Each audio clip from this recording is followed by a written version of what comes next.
Madan dan Murti akhirnya menculik Monu Kumar, bocah usia 6 tahun, tetangganya.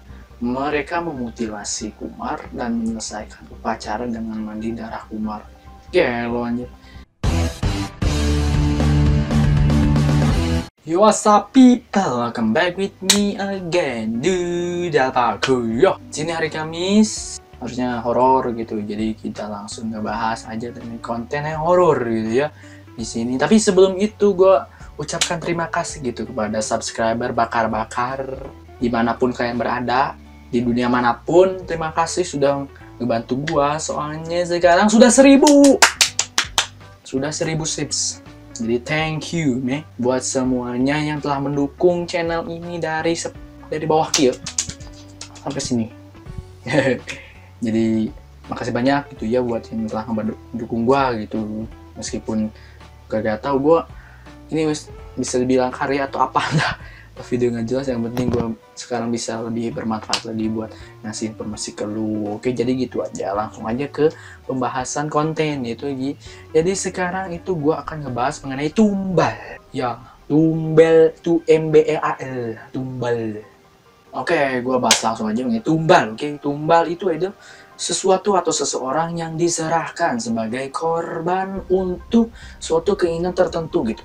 Tumbal berkaitan erat dengan dunia mistik sehingga pembuktiannya sangat susah gitu buat dirasionalkan. Tumbal bisa berupa sesaji hewan maupun manusia. Seseorang yang dijadikan tumbal biasanya akan meninggal atau mengalami cacat seumur hidup. Jadi itu pengertian secara singkat mengenai tumbal. Oke, langsung aja di sini kita akan membahas ritual tumbal manusia terseram di dunia. Salah satunya di Indonesia. Tumbal anak untuk datangkan hujan di jantung ibu kota Aztec di Amerika.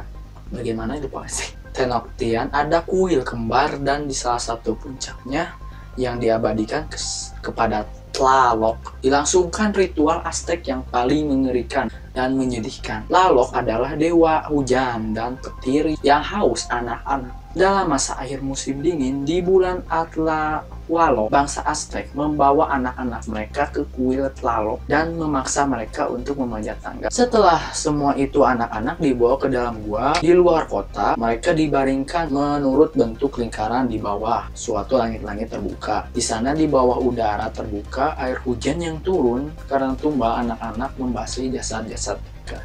Jadi di sini lebih ke apa ya, menumbalkan anak-anak gitu. Meskipun gua kagak tahu ini ditumbalnya bagaimana buat si dewa hujan ini.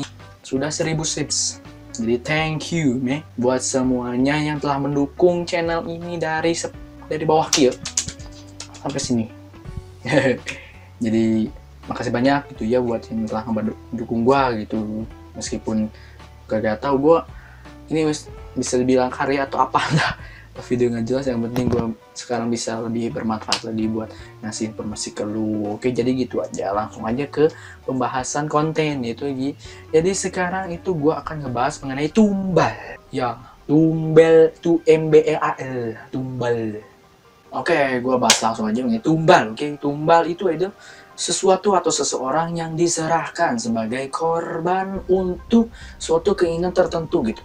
Tumbal berkaitan erat dengan dunia mistik sehingga pembuktiannya sangat susah gitu buat dirasionalkan. Tumbal bisa berupa sesaji hewan maupun manusia. Seseorang yang dijadikan tumbal biasanya akan meninggal atau mengalami cacat seumur hidup. Jadi itu pengertian secara singkat mengenai tumbal. Oke, langsung aja di sini kita akan membahas ritual tumbal manusia terseram di dunia. Salah satunya di Indonesia. Tumbal anak untuk datangkan hujan di jantung ibu kota Aztec di Amerika. Bagaimana itu Pak sih? Tenochtitlan ada kuil kembar dan di salah satu puncaknya yang diabadikan kepada Tlaloc. Dilangsungkan ritual Aztec yang paling mengerikan dan menyedihkan. Tlaloc adalah dewa hujan dan petir yang haus anak-anak. Dalam masa akhir musim dingin di bulan Atlawalo, bangsa Aztec membawa anak-anak mereka ke kuil Tlaloc dan memaksa mereka untuk memanjat tangga. Setelah semua itu anak-anak dibawa ke dalam gua di luar kota. Mereka dibaringkan menurut bentuk lingkaran di bawah suatu langit-langit terbuka. Di sana di bawah udara terbuka, air hujan yang turun karena tumbal anak-anak membasahi jasad-jasad mereka. Jadi di sini lebih ke apa ya, menumbalkan anak-anak gitu. Meskipun gua kagak tahu ini ditumbalnya bagaimana buat si dewa hujan ini gitu, untuk mendatangkan hujan di zaman kehidupan Aztec. Oke gitu, yang pertama, pengorbanan para albino. Fenomena aneh albino bukan hanya terjadi di Tanzania, namun juga sebagian besar di Afrika. Mereka yang menderita kelainan kulit ini diburu dan dibunuh atas suruhan dari dukun. Alasannya bermacam-macam. Ada yang percaya membunuh mereka bakal menangkal kesialan. Bisa juga digunakan bagi pengobatan maupun diyakini bisa menghilangkan berbagai penyakit. Mengambil salah satu bagian tubuh mereka saat si albino masih hidup juga diyakini memberikan kesaktian.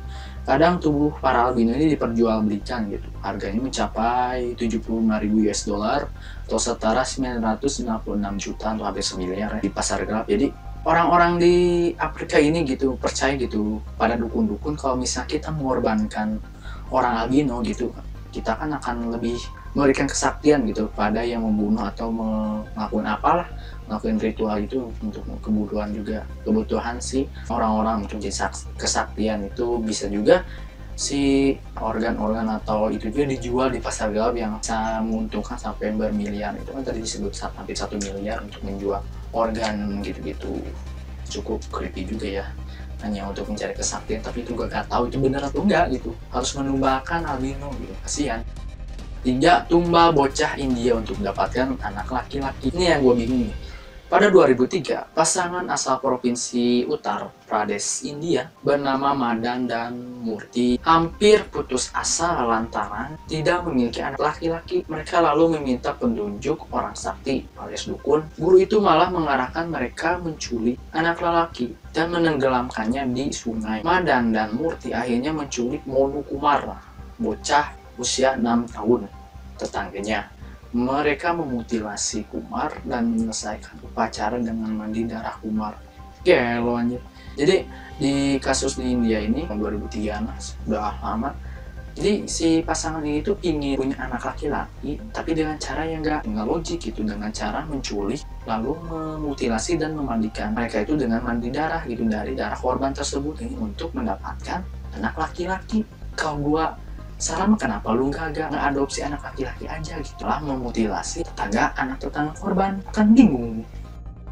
Ini terjadi di Bangladesh gitu, tumbalkan pekerja demi memerahkan batu bata di Bangladesh. Oke, pada tahun 2010 seorang produsen batu bata di Bangladesh merasa galau gitu, kayak lantaran batu bata buatannya tidak berwarna kemerahan. Beberapa kali pun dicoba, hasilnya tetap tidak memuaskan gitu, tidak merah. Dia memutuskan untuk mencari dukun, bukan dukun lagi why gitu. Dukun pintar demi mendapatkan jawaban kenapa produksi batu batanya tidak bagus. Lalu dukun itu menyarankan si produsen batu bata untuk mengorbankan nyawa seseorang tuh.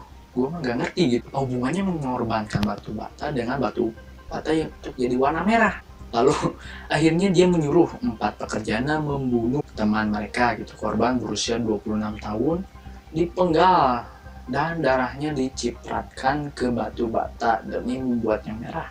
Kepala korban dipanggang lalu diopon. Gelo anjir. Edan, surs. Lalu aksi itu diketahui polisi dan langsung meringkus 4 tersangka sekaligus pemilik perusahaan tersebut.